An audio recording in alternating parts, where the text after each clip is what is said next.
ڕۆژی چواردەی تەمووزی 1958 ڕۆژی کودەتای سەر ڕژێمی پاشایەتی و گۆڕانی سیستمی حکومڕانی لە عێراق کودەتایەکی خوێناوی بوو. هەروەکو سەربازان سیستمی وڵاتیان لە پاشایەتیەوە گۆڕی بۆ کۆماری. هەروەش سیستمەکەیان زیاتر داخست و وڵاتەکەیان تووشی چەندان جەنگ و نەهامەتی و وێرانکاری کردەوە. گەرچی سیستمی کۆماری چەند هەنگاوێکی لە ڕاستی قازانجی جوتیاران و چین و توێژە هەژارەکاندا هەڵگرت، بەڵام دوجار سیستمی کۆماری بووە سیستمێکی تەواو سەربازی. ڕژێمی عەبدولکەریم قاسم وەکو ئەفسەرێکی سەربازی وڵاتەکەی خستە ژێر کۆنتڕۆڵی ئەفسەرانی سوپاوە، بۆیە کودەتاچیانی دوای خۆیشی لە عەبدولسەلام عارف و دواتریش عەبدوڕەحمانی برای لەسەر هەمان ڕێچکە بەردەوام بوون. کودەتاچیانی بەعسیش بە هەمان شێوەی پێشوو حکمیان گرتە دەست و بە ئایدۆلۆژیکردنی دەسەڵاتەکەیان وڵاتەکەیان تووشی دەیان نەهامەتی خراپ و داخستنی کاری سیاسی کردەوە و وڵاتەکەیان گەیاندە حاڵەتی دوای 2003 زاینی کە تا ئەم چرکە ساتەش خەڵکی عێراق لەگەڵ نەهامەتیەکانیدا دەژین.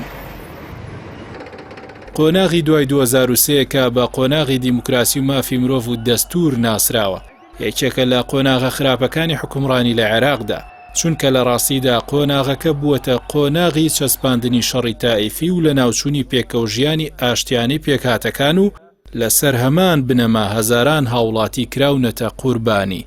بەپێی دەستور و بنەما دیموکراسیەکان دەبوو عێراق ببوایەتە نمونەی پێکەوەژیان و برایەتی نێوان پێکهاتەکان، بەڵام بە پێچەوانەوە بووەتە نیشانی بڵاوبوونەوەی ڕق و کینە و ئاژاوەی تائیفی، نەک تەنیا لە نێوان پێکهاتەکانیدا بەڵکو لە نێو خودی تایەفەکانیشدا ڕق و کینە و دژاتی و کوشتار بەردەوامە کە ڕاپەڕینەکانی تشرینی 2019 و دوای ئەوەش نمونەی ئاشکرای ئەو دیاردەیەن.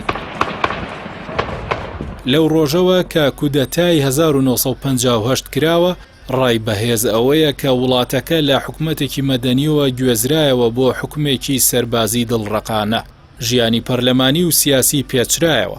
بەڵام ڕایەکی دیکەش ئەوەیە کە وڵات لە سیستمی پاشایەتیەوە گوێزرایەوە بۆ کۆماری، بەڵام ئەوەی بنەمای کۆماری بوون بێت لە حکمی نوێی وڵاتدا نەبینرا.